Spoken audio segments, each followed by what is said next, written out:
All right, hello and welcome. My name is Myre, and today we're going to be checking out the Tony Z video called Quantum, Quasar, and Virtual AI. So like sometime last year, Tony Z, or in fact, no, it's been like 2 years now, Tony Z released this whole thing about Quanta, which was this system within Star Citizen that governs all the AI NPCs and stuff, and it was really amazing. So now he's basically come again, and he is showing us what developments they've made since then. So we're going to go ahead and have a look at that right about now.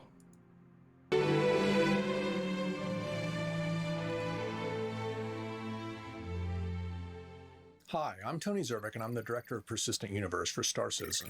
Today I'm going to give you an update on how some of the back-end architecture and systemic functionality is coming along, what sort of progress we've made over the past year, what's on the horizon, and how all of this is going to impact your gameplay experience. In order to give you a more comprehensive understanding of the long-term direction and what all of this will ultimately mean, I'm going to cover areas that are in various stages of development and will sometimes resort to illustrative examples so that the underlying concept can be made more clear. First, a quick review. Quantum is a simulation of the game universe, and its purpose is to allow things, the price of goods at a given shop, the amount of piracy near a landing zone, or what missions are being offered, to evolve and change over time in logical and realistic ways. It does this by simulating hundreds of thousands of lightweight NPCs called quanta, whose AI logic is focused on just those aspects needed to produce the required information. Based upon a small list of attributes, each quanta makes its own decisions using the same resources, shops, and jobs as players. The simulation will need to calculate many millions of decisions per minute, and thus the AI behavior of quanta is focused on the most economically impactful details, which lets quantum focus all of its processing power on just those things that truly matter. So they're like ghost NPCs that compete with players in a really cool way. I feel like this is going to be kind of different from our usual videos. I don't know how many chances I'm going to have to pause because, again, this is very information dense. But yeah. Every quanta possesses its own unique set of attributes that influence how well it performs and how it perceives opportunities. The initial implementation of attributes will have two main categories: proficiencies and traits. Proficiencies act like a multiplier on how well quanta perform a given task. Different jobs will require different proficiencies, and higher proficiencies will equate to superior execution. Traits describe what kind of jobs a quanta prefers to do by modifying their perceived value of the job. Okay. Each job will have a specific alignment, and when a quanta's traits match up with the job's alignment, they will perceive the payout of that job to be higher. To illustrate the concept, let's take two jobs on either end of the aggression scale and suppose, for now, that they pay out the same.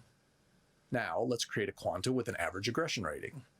This quanta is no closer to the aggression alignment of factory worker than they are to security, so it's no surprise that for this quanta, the payout for both jobs looks the same.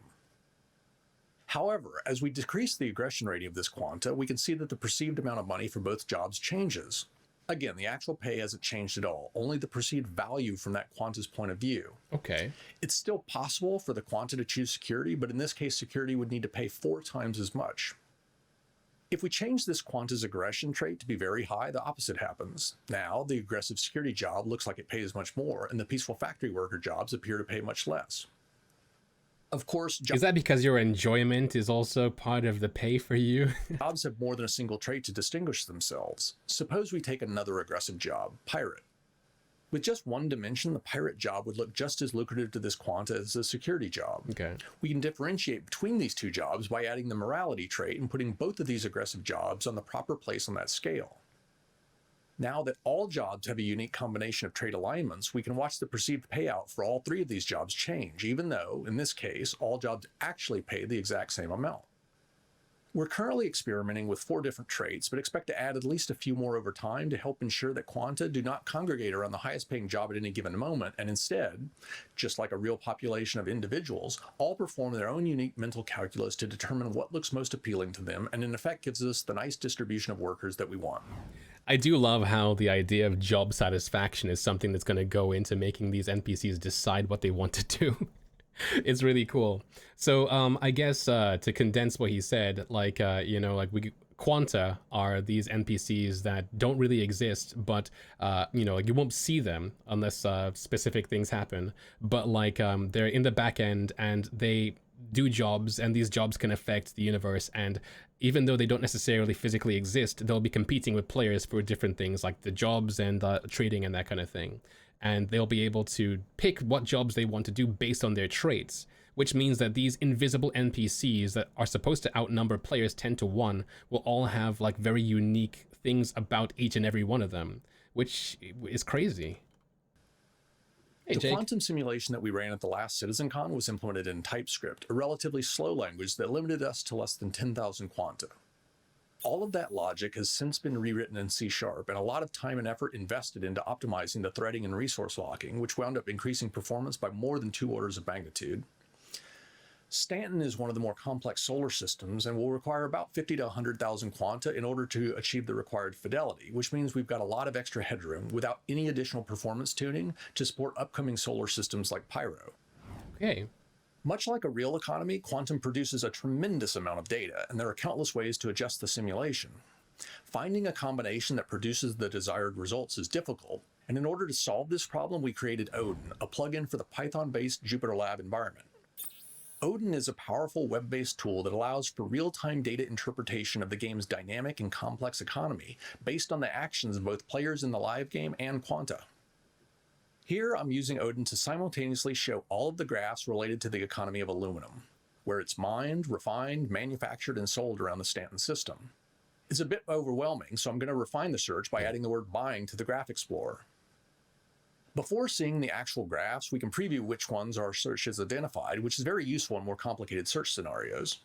In this case, though, we've already whittled things down to a manageable size, so I'm going to jump to the actual graphs. Everything looks pretty healthy. You can see the cyclical nature of commodity prices, a sign that we're on the right track and getting the economic modulation we want. All of these graphs are updated from the simulation in real time, and we can zoom in on particular time periods of interest, which is invaluable when trying to figure out exactly why the availability of a critical resource dried up or the price of something went through the roof. With such a complex system, it's often difficult to predict what sort of information we might want to inspect, and Odin was therefore designed to be extremely flexible and adaptive. One particularly powerful data analysis tool that we developed allows us to view the flow of goods and services from a high-level perspective. We call it the Lazé graph, and it can dynamically target economic flows and animate transitions so that we can visually see how things change over time. Here I've selected a number of different product nodes, and you can see all of the economic relationships for those items laid out on the graph. The graph allows us to switch between several key flows, like the volume of goods, the flow of UEC, and even the value density of specific routes in the universe. The nodes are ordered by greatest to least economic activity, and changes over time will reorder them. We can thus detect important shifts in the economy simply by observing how the nodes adjust their position. That's crazy. So, like, I see some confusion in chat there about 100 quanta per 100,000 quanta overall or per system. So he mentioned that so 2 years ago when they showed off quanta, they only had enough overhead for like 10,000 quanta. For the Stanton system, which is one of the most busiest systems in the game, is the most busy system in the game, I guess. They only need like 50,000. But with what they have the ability for 100,000 quanta. So he's basically saying that their system as it stands has more than enough resources to be able to serve like the Pyro system or whatever, because it's not as economically diverse as, say, the Stanton system, is what I got from that. This tool can inspect both real-time and historical data, so we can step back in time and see the progression of factors that caused a problem to develop and what could be done to remedy it. When inspecting a segment of time, you can see elements of the economy phasing in and out, depending upon whether or not they were relevant during that period. Often we'll want to dig into a particular material to investigate how that material flows throughout the economy. With the Lazé graph, we can choose a material like aluminum, and then all of the items that metal is used to construct, which immediately gives us an intuitive view of the relationships between manufacturing recipes and system-wide logistics from a bird's eye view. Here, it looks like most of the raw aluminum in the economy is being funneled into items that are being sold in shops on Crusader and ArcCorp. After a while, though, the shops at Crusader run short of inventory and stop selling such goods, and all the sales move to Hurston and ArcCorp. Okay. As new materials, recipes, and items are added to an increasingly complex universe and player behaviors shift, we'll frequently run into such problems, and analytical tools like the Lazé graph will be invaluable in helping us to quickly identify such issues and determining what needs to be done to restore balance. That's crazy. And it's really like it's kind of disorienting watching the graph go and move around and that kind of thing. But I think most of us here, I think it's really cool to appreciate within Star Citizen, like with the way like the economy is going to work, it's so cool how like something that I learned like in geography back in like primary school is like being simulated in real life. Like primary, secondary, and tertiary economics. You got your mining on the far left. You got the refinery, and you can see like the I guess the transition of like the stuff from the mine going into the refinery, then from the refinery to the factory, and then from the factory to the shop. Then as a player, like the gameplay is like you mine, right? You get the mine goods, and you take the mine goods to the refinery. The refined goods then have taken to a factory. Then the factory then works on those refined goods, and then those have to move to a shop. So like even within like the straight vertical like gameplay loop of like being like a trader, you have the option of like moving stuff from all around this these 4 different parts of the game. And that will in turn help other players out, because like if somebody wants to buy a Medipen, but the Medipen isn't being produced enough because the raw materials and that whole loop of I guess resources and logistics isn't complete, then you won't be able to buy them. So it's really crazy just how systemic all this stuff is going to be. Identify such issues and determining what needs to be done to restore balance. Player actions are fed back into Quantum so that it can factor that data into the simulation, and Odin can evaluate that information just as easily as it can that derived from Quanta. Right. It's fully linked into the law system, for example, and can thus generate a heat map showing where players are committing specific crimes. If there's too much PvP in an area that's supposed to be secure, we might add more security, place additional turrets, or increase the penalties levied by the law system. To be clear, Odin's analytical and statistical capability... So before we continue with that, I just wanted to look at that again. So this apparently is a heat map per crime. So you can see it's not necessarily like relevance to what he was talking about, but you can see this representation of like, where players are going to be in a heat map form, which is really cool because like, I do hope that some aspects of this data will be like player side, so you can see like, if you want to be like a bounty hunter or something, or like a security officer or whatever you want to be in the game, that you can actually go to where players are or like where these things are happening. Supposed to be secure, we might add more security, place additional turrets, or increase the penalties levied by the law system. To be clear, Odin's analytical and statistical capabilities will be of extensive benefit to the quantum simulation too, as they'll allow it to better understand how to adjust various dials and levers to allow for a dynamic universe where things logically ebb and flow and everything functions as part of a larger, more complex machine. Quanta focused on transporting goods, for example, will demand a price premium based upon how much risk they'll be exposed to on their route, and Odin can sort all of the possible paths they might take by risk, fuel consumption, or whatever other metric they wish to consider so that they can decide whether they're interested in the job, and if so, what sort of payment they would require. Here's a bar graph showing where all of these felons are spending their time.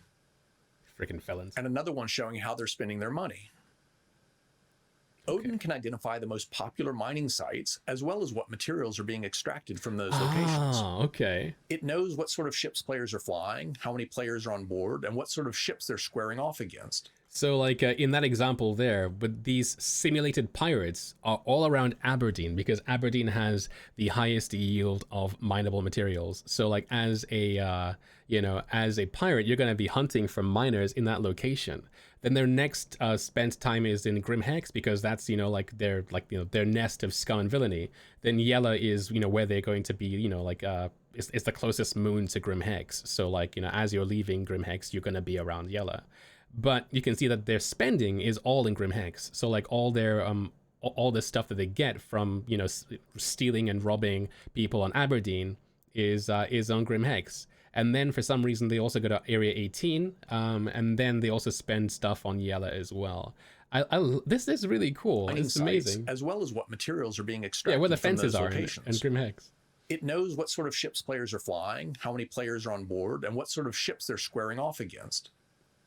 Odin has complete knowledge of the mission system. Ah, I see. So Jake Acapella is in chat. So Jake is with CIG. And so like that makes sense. That makes sense to me as well. Like so the reason why they would then go to ArcCorp is because Ticia Pacheco is an ArcCorp and she's a fence. So like she would be someone else that you'd want to go to in order to like to trade your like whatever ill-gotten gains you got from Aberdeen. By the most popular mining sites, as well as what materials are being extracted from those locations.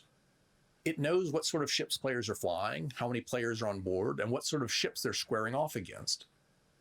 Odin has complete knowledge of the mission system, which allows it to map player positions against the missions they've accepted. Okay. In one shot, then, we can get a sense of which missions players find most interesting so that we can focus on creating more of that type of content, and where those missions are taking them so that we can understand sections of the solar system that are underutilized.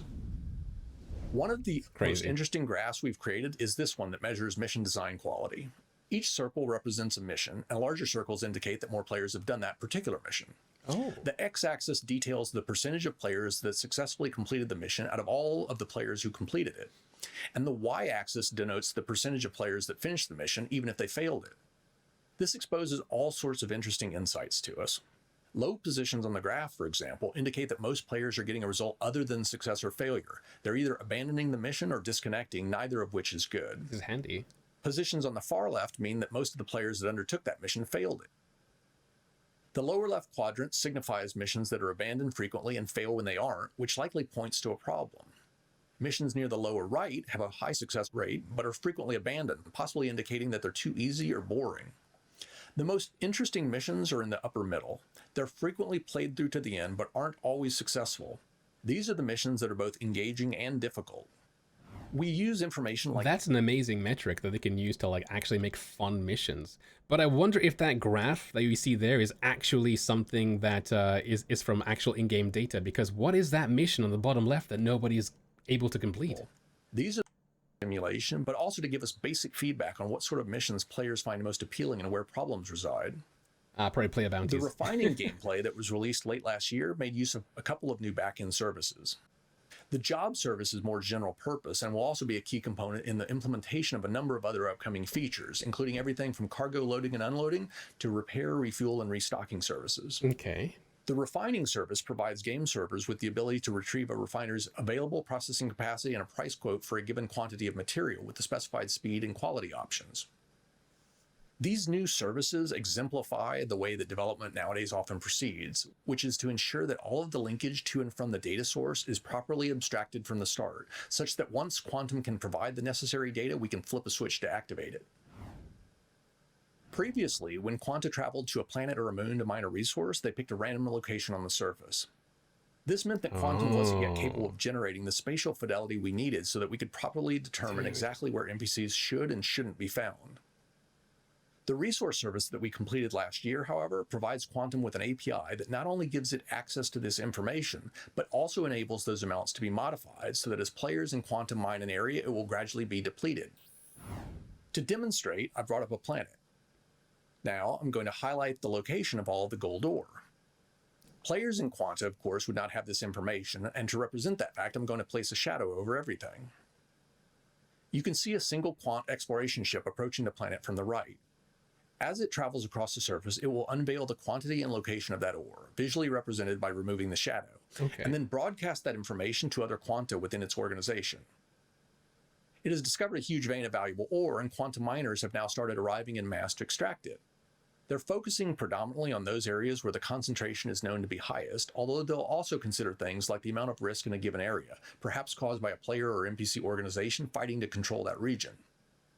I'm running this at an accelerated rate, and you can see that the amount of ore at that first large site is declining rapidly.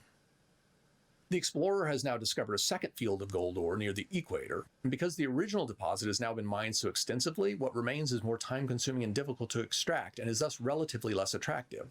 The Quanta have figured this out, and most of them have started to focus their attention on the newer site.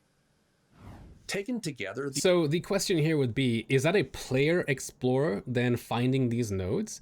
And are these nodes different from the ones that player miners mine? Because Tony Z once talked about those nodes that we just saw there earlier, like last year or 2 years ago, 3 years ago, we talked about nodes like this, like quarries of resources that would need to be mined out, that you would find the location of, and it would take a while to get rid of. Right now in the game, we don't really have that sort of gameplay like for mining. It's you find one block and that's it, and you take it and it's gone. Whereas this is something over a long period of time. Is there going to be a difference between those things? I think that for exploration, that's really awesome, and that will make it so that when you're exploring, say, like a moon, and you find somewhere with a massive node of ore or something, even though you can't mine it, because you scanned it and it has that stuff, then Quanta will then like evaluate what you just, like you scanned, and then this will then happen in the back end, and that will then drive like, the resources and stuff and all that trade stuff. But as a miner, as an actual player, is your gameplay also part of this loop, or is that different? I wonder. I guess we'll have to wait and see, but the way mining is currently, it's nothing like this, but it's what I would love to see mining be eventually, where like, as an explorer, you are also part of, even though you can't see most of these quanta doing what you're doing, you'll also be in these like large nodes doing the mining and that kind of thing. And most of them have started to focus their attention on the newer site. Taken together. So there's a question by Queeks in chat who says, my question is, do resources ever replenish? I think that they might do, but the idea is that they will not replenish very soon. You saw in that like that map there that the resources depleted, and then so they moved somewhere else. I think the idea is that like resources are going to be finite. As for how finite and if there is a degree of respawning, we do not know just yet.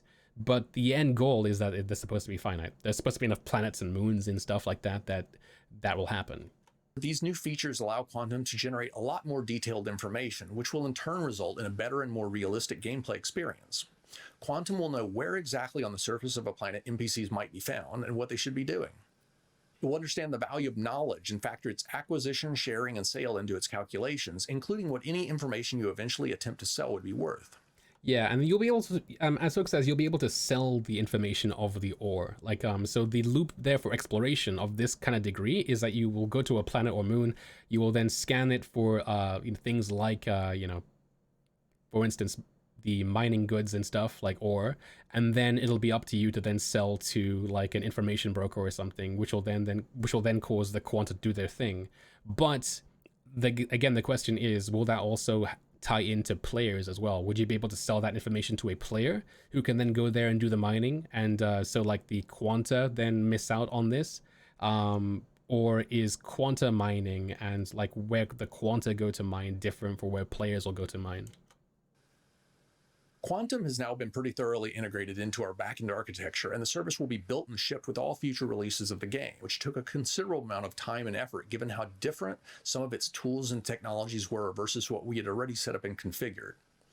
There is still a tremendous amount of work to do on the simulation side, but we are getting close to the point at which portions of its simulated data will be an improvement over the algorithmic logic embedded into various services.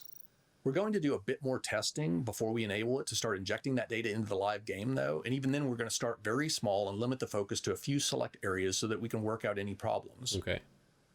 The first couple of commodities for which Quantum will gain the ability to dictate the price will be fuel and repair materials. We're also going to allow it to control the amount of piracy and possibly transport freighters and security in a few test locations, but keep in mind that until more of the data behind the curtains is exposed, the modulation may at times seem a bit arbitrary. We're going to be more aggressive with service beacons, and we'll soon move most of that responsibility, the type of beacon being offered, the location, the reward, and the difficulty, to Quantum. Our primary focus right now is less on getting a lot of data moving back and forth, and more on getting all of the technological plumbing working properly. In order to properly calculate fuel prices, for example, Quantum needs to have a concept of fuel, what type of ships Quanta are using, and fuel efficiency, none of which it previously had. In order to gauge the demand for repair services, ships in the simulation need a concept of damage, which didn't previously exist. There's often a lot of service work involved in allowing new types of data to flow between Quantum and the game. So like earlier he talked about how there were 4 different values that a quanta would have that would make them decide what jobs they took, their morality and also, like their aggressiveness, right? But what is going to govern what ships a quanta chooses for a particular job, though? Because as we know, different ships have different fuel prices and, different fuel economies and that kind of thing, and different fuel tank sizes. So like, won't that also affect the amount of fuel that's being, consumed or demanded in one particular place? Will that be part of this calculation, or will they all be using just a generic quanta ship? With iCache now largely complete, we've been able to shift some I resources got it? around, and Oh, within okay. the last month have now doubled the number of engineers working on the systemic functionality. As a result, we're now in the early stages of a number of critical new services, including everything from the air traffic control service that's required for server meshing, to the Okay. Npc Scheduler that will enable dynamic populations, to the virtual AI service that is necessary for the next major feature I'm going to discuss. Okay, virtual AI next. Yo, that was so heavy. That was so heavy. I mean, like, I guess to, what's the word, to condense what he said, well, you know, Quanta are these lightweight AI that will be in the verse. You won't be able to see them unless specific things happen, like a mission that causes, you know, a Quanta to have to do something and you're there to help them out, or they're there to pirate you or whatever. And yeah, it's just like they'll be driving everything from economy to missions. It's ridiculous. Star Citizen's AI architecture is broken up into 3 distinct levels. The high-fidelity characters that you see in the game execute subsumption logic on a server, and this is far and away the most computationally expensive of the 3 types of AI. It's got a similar sense-think act cycle as the other AI, but because you can see the NPCs as they execute their tasks, there's often little to no potential for cheating or simplification. Okay. Something as simple as sitting in a chair requires a lot of item searching, animation, raycasting, collision detection, and more. This is a problem because in Star Citizen we're trying to simulate entire solar systems, and we can't afford to execute this kind of expensive logic for tens of thousands of characters that players can't even see. So we do what many games do and temporarily suspend any AI that's not in proximity to a player. This creates another roadblock though, because you can't effectively simulate an economy when portions of it are constantly being shut down and restarted, and it's the fundamental reason why Quantum exists. Merging these 2 AI extremes, subsumption and quantum, solves our basic problem. NPCs look and act exactly as you'd expect when you can see them, and the universe's economic wheels always remain in motion. There's one major flaw, however, with this solution. The heavyweight subsumption NPCs that you can see and interact with don't execute any AI logic when you're not around, and thus they're severely limited in what they can do and when they can do it. Solving this issue is the responsibility of a middle tier of systemic logic that I call virtual AI. Virtual AI allows virtual NPCs, VNPCs for short, to seamlessly transition back and forth between the fully realized and physical world of subsumption and a far more efficient intangible back-end ether where they retain the ability to interface with elements of the systemic architecture just like a player. This technology is going to unleash a lot of new and exciting gameplay, but it's going to take more than a few sentences to properly explain what I'm talking about, so let's walk through it all in more detail. All right. This is the Stanton solar system. You can see the 4 planets, ArcCorp, Hurston, Microtech, and Crusader. I'm going to zoom into the Crusader planetary area, and you can see its 3 moons, Yela, Daymar, and Selen, and the space station Port Olisar. You can imagine looking at that station, hundreds of NPCs going about their lives.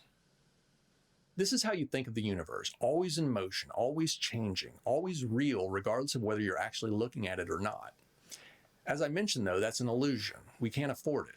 When you're not looking, the server deactivates and unloads a lot of unnecessary baggage, but a wide assortment of backend services retain knowledge of everything that really matters and provide an active interface to those systems.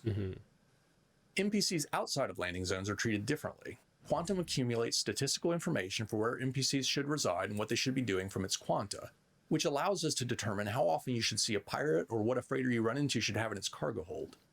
These areas are called probability volumes, and the important thing to note is that the NPCs they create are ephemeral.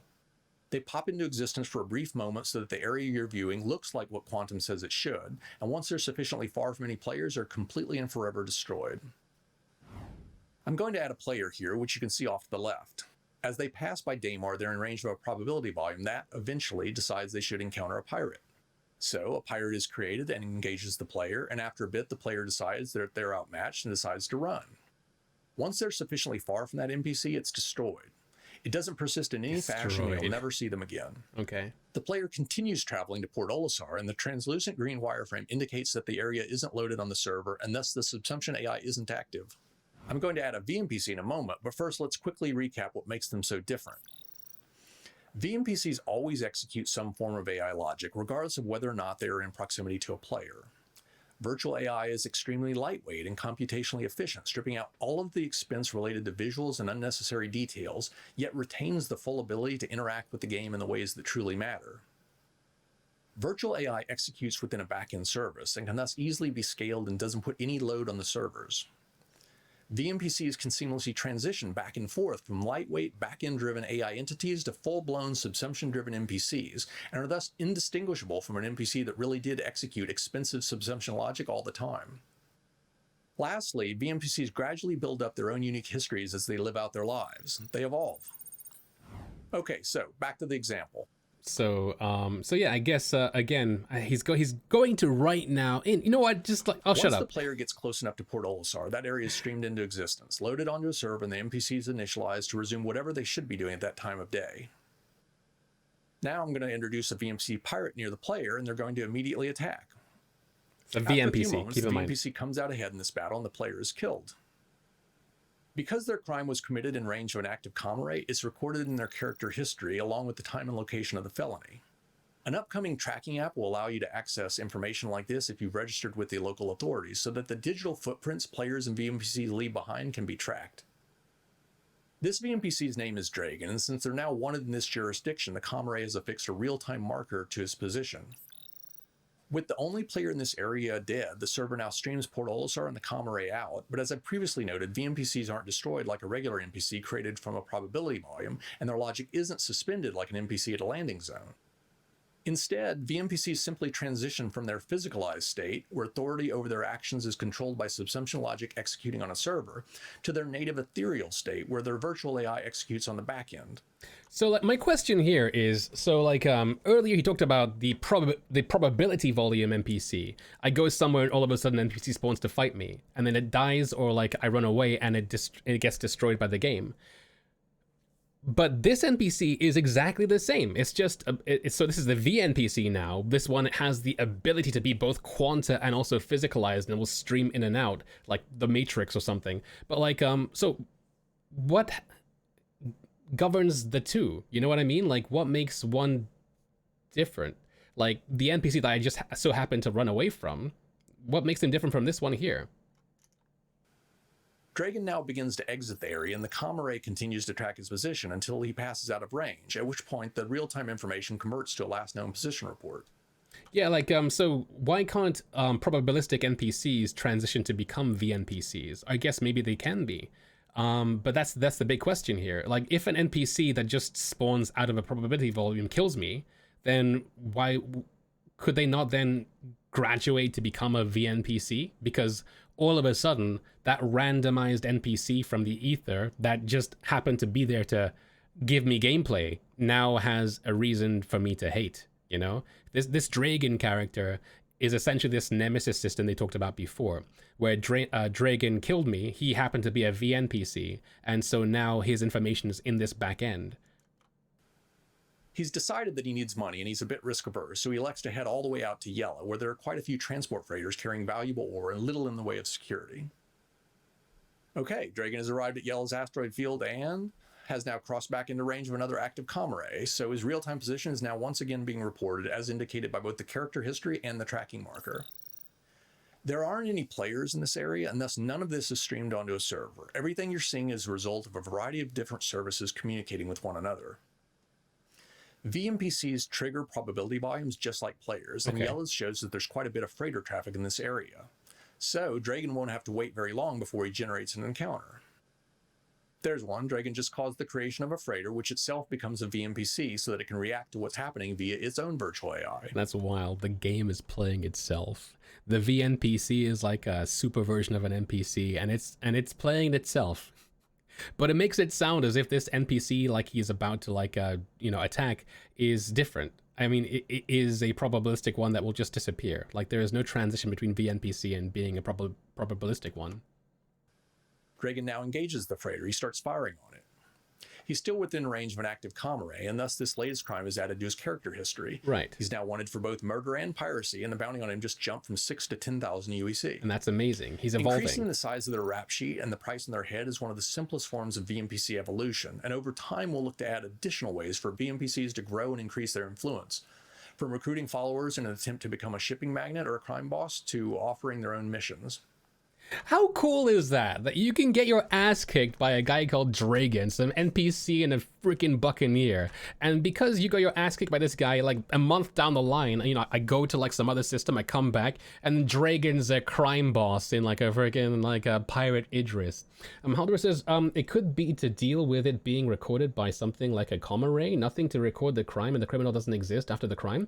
Maybe, maybe not. I mean, Dragon happened to like spawn and attack that player in around Port Olisar, which had a comma ray, but then Dragon then quantum traveled to Yella, so he actually went between one comma ray space and another as a VNPC Quanta. But I'm guessing, you know, VNPC Quanta, apparently you can have like tens of thousands of, you know, like, didn't he say? So probabilistic ones are just cheaper to have and cheaper to make, but I guess there'll be enough VNPCs that like it won't necessarily matter? I don't know. The captain of that freighter isn't going to surrender so easily. He's broadcast a combat assist service beacon that players can choose to accept, and he's offered a 3,000 UEC reward for his protection. Right. Unfortunately for him, he's pretty heavily outmatched, and he's quickly destroyed, causing the service beacon to expire before anyone can come to his aid. Bits of information like this are fed back to Quantum, and in sufficient quantity will cause all sorts of things to change. How much security patrol missions that area pay, what transports that have to travel through that area will demand as a risk premium, and how much a ship in distress will offer for someone to come to their aid. The thing is, right, he already said that like once you leave the area of a probabilistic NPC, it'll disappear and be destroyed forever. So my question of can a probabilistic NPC just become a VNPC probably is no, but that opens up more questions. I hope there's a Q&A on this at some point. The freighter's destruction has left some debris and possibly a few items of value, so if a player had already been en route, they might arrive to find the aftermath. Another murder has now been attributed to Dragon, and the bounty on him just once again jumped, this time from 10 to 14,000 UEC. He took a bit of damage from that encounter and is eventually going to need some repairs. A harder working pirate might look to plunder a few more freighters before heading back, but Dragon's personality attributes indicate that once he's got enough cash to cover the basics, he's more interested in drinking and gambling than piracy. So he leaves the area, and once again the real-time location tracking ceases once he's out of range of the comma ray. Dragon! He's heading back to Port Olisar, which is the closest location that has everything he wants. A fence to sell his stolen goods, shops to repair and restock his ship, and a bar where he can spend the remainder of his cash. So this is just a simulation, of course, but Port Olisar doesn't have any of that. Plus, Port Olisar also, the way crime stats work right now, you wouldn't be able to land there. So is this saying that eventually that's going to change? The comma ray near Port Olisar has been disabled, which means that Dragon's position isn't updated upon approach. The area remains devoid of any players, and thus it's still not streamed into memory. Okay. Dragon can therefore remain in his ethereal state and avoid a lot of computational expense related to maneuvering his ship, but he still needs to interface with the air traffic control service to request a landing pad and transition from his ship to the station.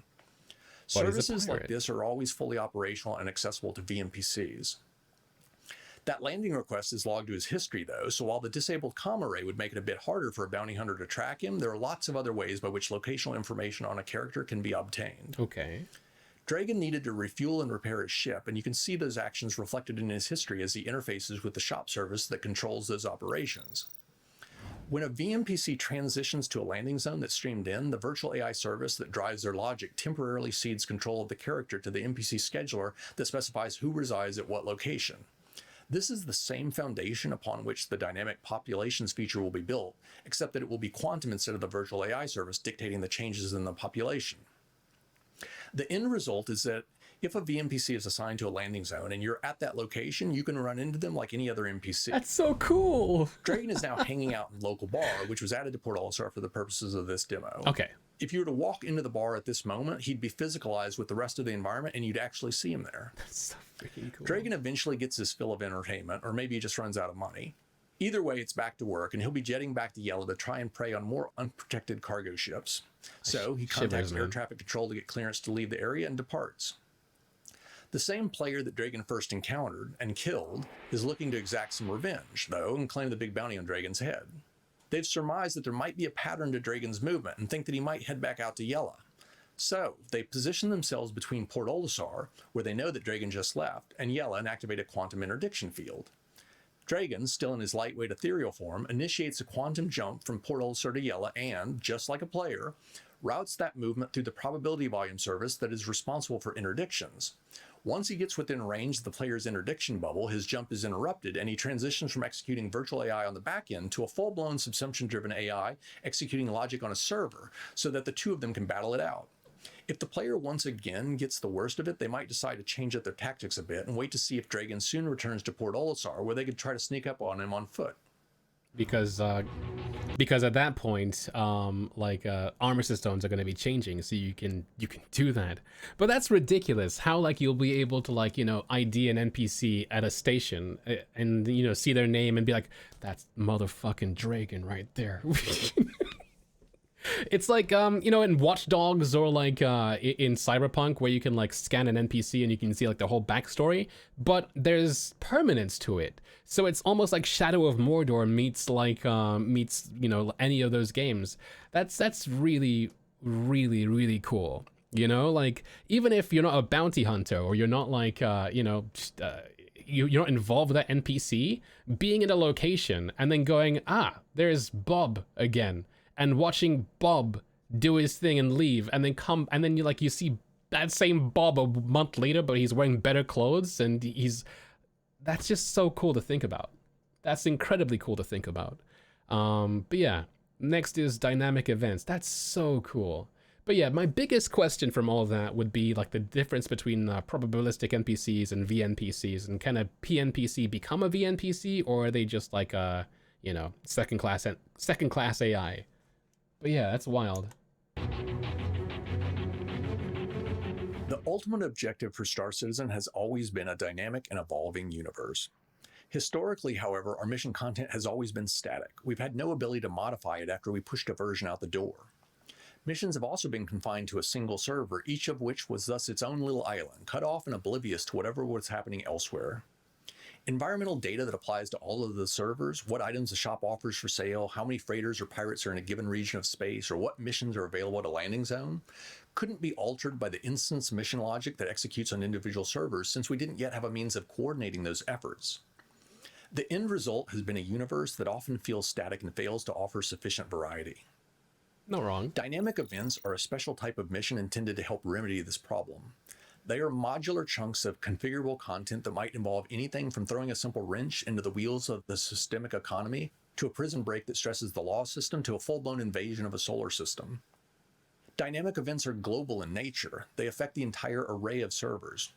They do this via extensions to the mission language that allow them to declare what logic runs in parallel on every server, and what executes on the back end, while at the same time gaining the ability to query and modify a lot of global data. This allows us to keep the critical elements of these scenarios synchronized across all the servers, while retaining the flexibility for every server to have its own unique state. Conceptually, the servers control the battle and the back end manages the war. The Xenothreat mission that we released in the first quarter was a dynamic event. It was triggered manually, although Quantum will eventually gain the ability to automatically activate these scenarios when conditions warrant. Okay. If, for example, the amount of piracy in an area gets out of control, Quantum might search through the mission library to find a dynamic event compatible with an elevated amount of piracy, and then customize and instantiate that scenario so that a lot of handcrafted content, unique character dialogue, challenges, rewards, can be blended into the universe simulation. We're aiming for the best of both worlds then, a systemic universe that provides a logically consistent background environment with the ability to overlay content and storylines that writers, designers, and many others have spent a lot of time creating. This is Quasar, a new tool that lets us manage dynamic events in the live game.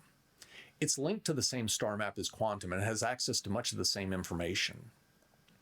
I'm looking through the library of available events. How many events were those, by the way? The same information.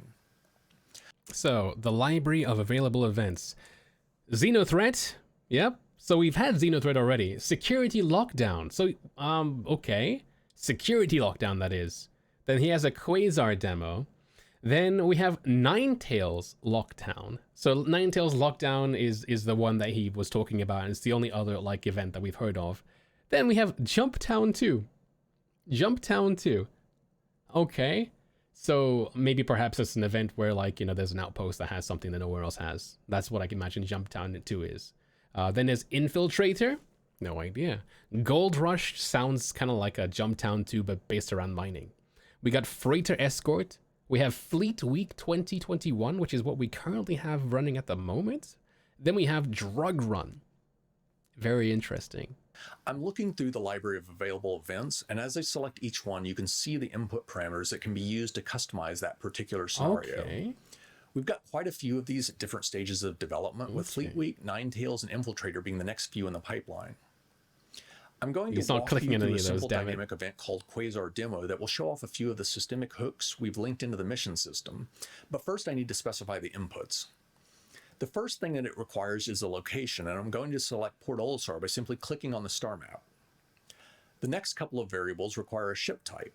I'm going to specify Idris for the Defender input and Cutlass Black for attackers. What?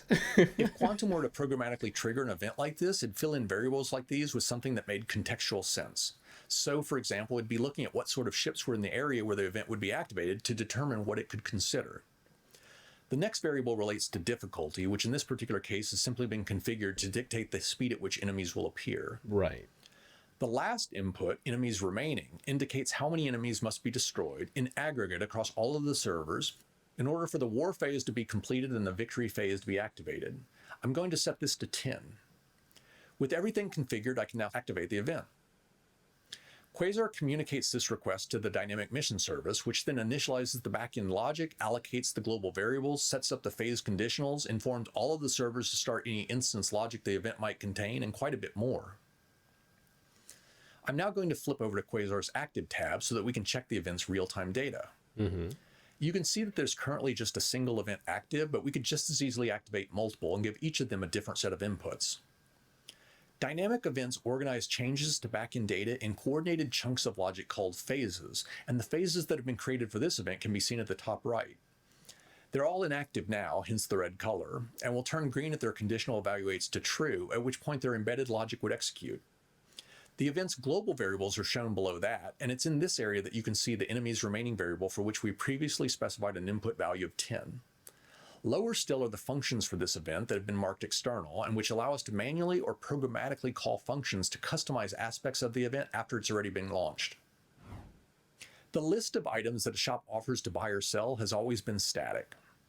Phases, though, can include shop modifiers, which open the door to dynamically changing all sorts of shop-related information. Okay. To test this, I'm going to bring up a client window so that we can see what Port Olisar's admin office is currently buying. I've minimized the inventory for this test, so I'm only expecting to see a couple of items. That's the full list right there, just hydrogen and processed food. The modify shop phase has been set up to activate when the backend variable called current phase has a value of 1, so I'm going to set it to that. The phase just turned green, meaning that it's enabled, and any changes to the backend data have now been applied. So the event started. It applied a shop modifier to crank up the demand for food at Port Olisar, so let's see what's happening to the price. It was stable for a long time with just some minor fluctuations. Now, though, it's gone through the roof, the direct result of all of that increased demand. So players and Quanta would be incentivized by higher prices to help correct this imbalance in the economy. So just quickly, you can see that right there. So food is now like a 12 SCU, or 12 UEC per like unit, and it's rising, and they're quickly running out of food as well, probably because there's a fight happening, and so they're running out of food. They can't restock. This phase also had a shop modifier add a new item for purchase, and you can see that Quantum already knows about it. I'm going to flip back to the client, though, so that we can verify that this really did affect the inventory within the game. Sure enough, the shop is now looking to purchase a new item, medical supplies. Manual control over the economy like this is not intended to be a substitute for Quantum's systemically derived adjustments, but simply gives us the ability to occasionally nudge the system in a particular direction to add some interest or layer a compatible story onto the background environment or an existing trend. So cool. Quantum will then take these influences, factor them into the simulation, and output how everything changes in response so that all of the rough edges are smoothed. While we're looking at prices, I want to show off another new feature that will go out the door within the next few months. As designers gain the ability to write mission logic that can properly affect systemic change, temporary price imbalances will become more common, and we wanted to have a way for the system to actively reach out and inform you rather than relying upon you constantly having to check in on an area to discover that there's an opportunity. Because that's a pain in the ass. If we wait just a bit longer, the admin office is going to reach a point where it's so desperate for food that it's going to start reaching out, looking for ways to obtain more supply. It will do this by sending a message that will be recorded in a special area of your journal reserved for price alerts, which is basically a precursor to being able to create and post missions. Right. You can see the message there indicating that the Port Olisar admin office needs food and what they're willing to pay for it. This feature gives designers the ability to dictate at a systemic level how shops will respond to inventory gluts and shortages, and this functionality will soon be extended to things other than commodities. An area suffering from too much piracy, for example, might offer to pay mercenaries to come to their aid. This is fundamentally different than the brute force tactics we currently rely upon to create missions and dictate when they're available, and it's far more flexible and powerful. I can imagine something for like, so with that, he talked about how like the commodity price alerts made people know that now they're, like they're buying food for more money.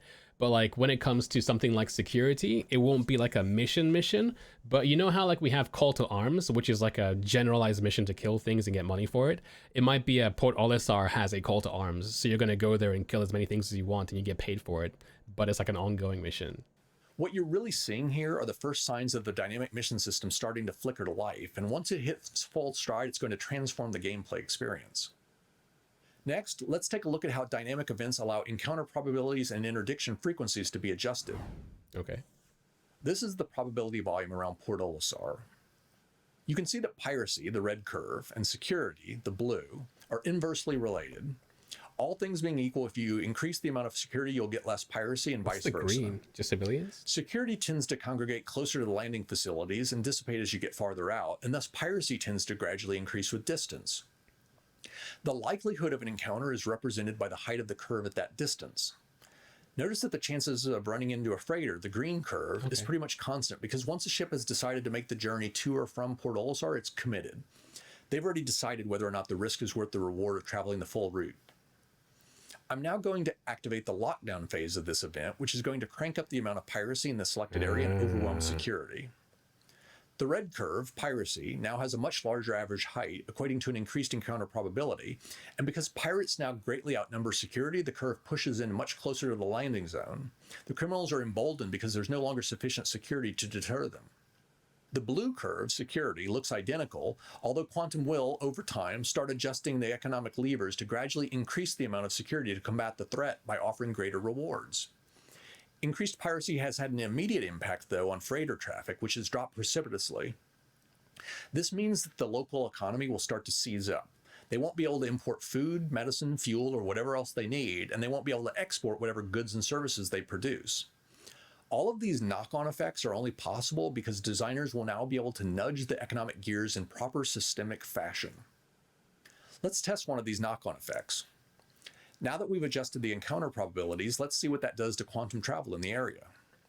I'm going to once again bring up a game client, this time so that we can watch an Avenger Titan jumping to Port Olisar.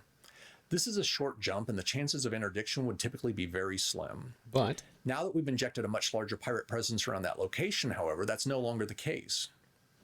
We got ejected from our jump as soon as we got within range of those elevated pirate probabilities, which means that getting to Port Olisar just got a lot more difficult and time-consuming, and will remain that way until the threat is addressed. We're now to the point where we can allow programmatic modification of these data structures, and Quantum will soon start adjusting these automatically so that all sorts of things within the universe start to ebb and flow. What all of this really means is that even when you know that you can buy medical supplies dirt cheap at one location and sell them for a hefty profit at another, we can finally start to adjust some of the systemic elements to justify the disparity. In short, if you wanted to take advantage of Port Olisar's elevated prices right now, you'd have to fly the last mile at conventional speeds, and we'll probably see quite a bit of combat. That's going to drive up how long it takes you to make the run. You're probably going to burn quite a bit more ammo and require more repairs than would otherwise be the case. And you might want to think about recruiting some armed escorts to help you through the dangerous areas. that sounds like fun. Once the risk abates, That's right up our alley. players in Quanta have dispatched enough of the pirates so that travel within this area returns to normal, you'll be able to much more easily deliver medical supplies to Port Olisar, but of course that increase in supply will quickly shrink the price differential. Right. Now let's take a look at how each server can host part of a larger event while the things that really matter can remain synchronized. I'm going to enable the war phase by calling the start war function. That's going to create some staged battles involving the ship types we selected earlier around Port Olisar, the area that we previously selected. I brought up a couple of different client windows, each of which represents a different server. As each cutlass different is server. destroyed on either server, the shared variable called enemies remaining is decremented. Once that variable reaches 0, the war phase will automatically terminate and the victory phase will be activated. So there are 5 enemies remaining. Wait a minute. So I'm slightly confused here because the explosions across servers seem to be almost simultaneous. Is that the case? Am I gonna see an NPC that I'm looking at or fighting just explode randomly because somebody in a different server killed them? Or is that anyway. That's it. The counter just hit 0 and you can see the change in the active phases. No, okay, so it was just a coincidence that they were just blowing up similarly. Yeah, because that last explosion didn't have a sister explosion in that other screen, so yeah, that answers that question. But they are still like actively connected, and so now the counter of cutlasses has gone to 0. So maybe that last cutlass on the top screen is going to run away now. In Quasar. That last phase, Victory, kicked off some fireworks around Port Olisar, and just like any other phase change, that will automatically be synchronized across all of the servers. Just to make sure that things are back to normal, I'm going to check Port Olisar's admin office and see what's happening with the inventory and prices.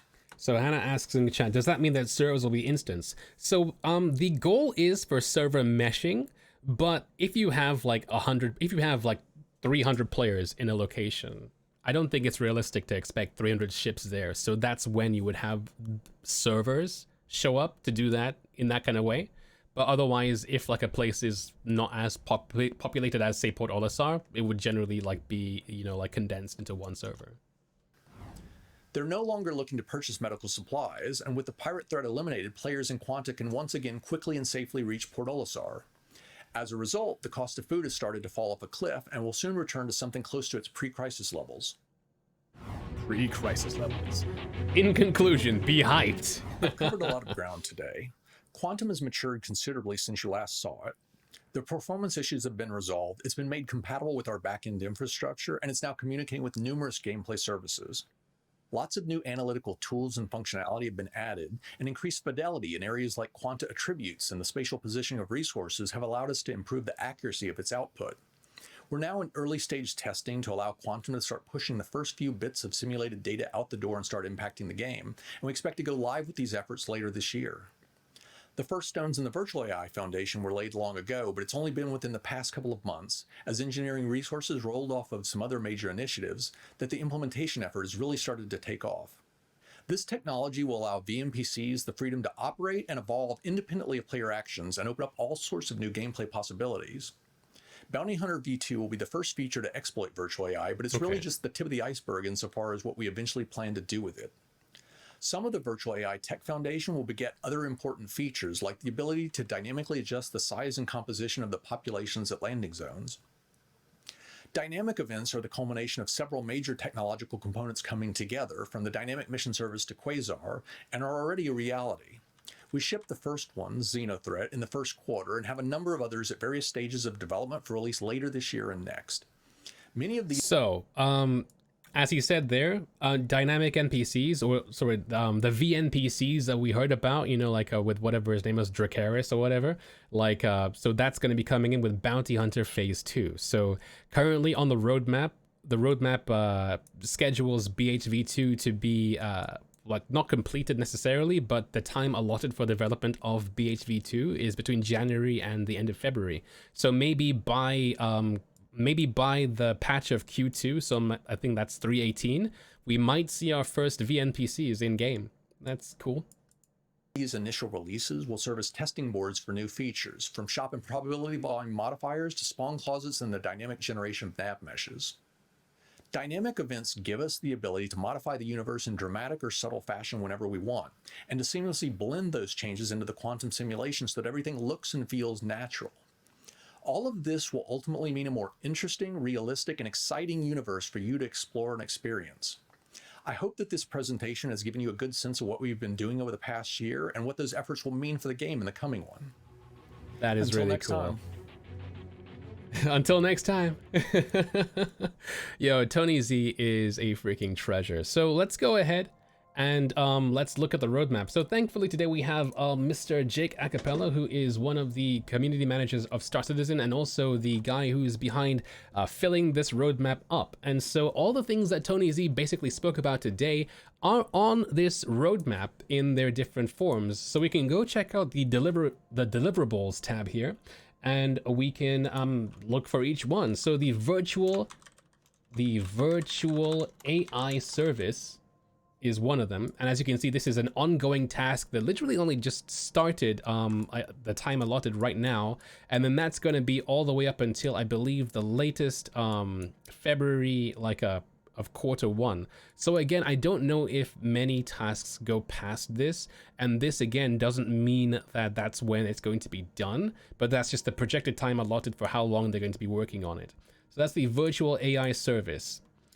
So this could extend further on. It's just basically saying that up until their latest projected date, they're going to be working on this. Then quantum simulation is another one. So quantum simulation.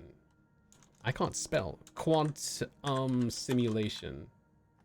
So quantum simulation is another one, and as you can see here, this one's time is actually a bit further, and this is they started working on this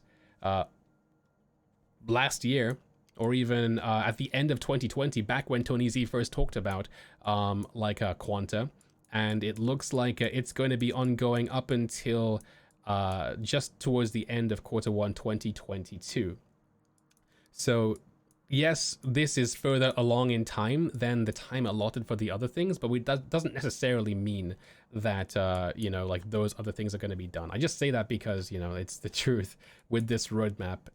Everything is still it's tough to I suppose give people an exact time because it's not like a cake or something.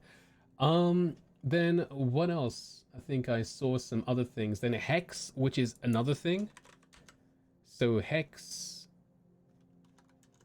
I can't type. There's a bit of a delay on the roadmap when you type the first letter. So Hex is something else that they're working on. So increase Hex tool feature set to enable player relations and developers to view and manipulate real-time data from all microservices in the mesh. So that's something that they're working on. And as you can see, that goes all the way up until the end of quarter one 2022. So the furthest projected item we've seen so far. So this could well go into quarter two. The other ones, so far they've given us till February, but that could change as we get towards closer towards that time. Then the Npc Scheduler. So the Npc Scheduler, they've basically projected up until the end of November this year. So that's again something to look forward to. The Npc Scheduler is meant to add and remove NPCs to the game, dynamically spawning them into and out of the verse based on NPC archetype, maximum number of NPCs in a given area, and the probabilities of those NPC archetypes. So that's like a probability volumes maybe, but maybe more of the NPCs. But again, this is more like them working on that tech. And once the tech is done, because I believe they have a few codependencies elsewhere, it doesn't necessarily mean that we're going to be getting anything meaningful out of it until the other stuff later on.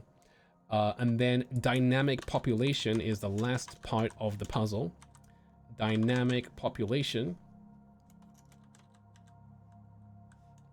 which I don't see. I can spell though. Dynamic environment, events, objects, presets. So we don't see dynamic population. That was the last part of the post from Jake. Maybe we'll see it in a different like a roadmap update. But yeah, anyway guys, that was a long one, so thank you so much for watching. I guess this is something that we've basically heard of from CIG in different shapes and permutations for a long time, and for Tony Z to give us this much of, I suppose, an explanation as to what is in store for Star Citizen.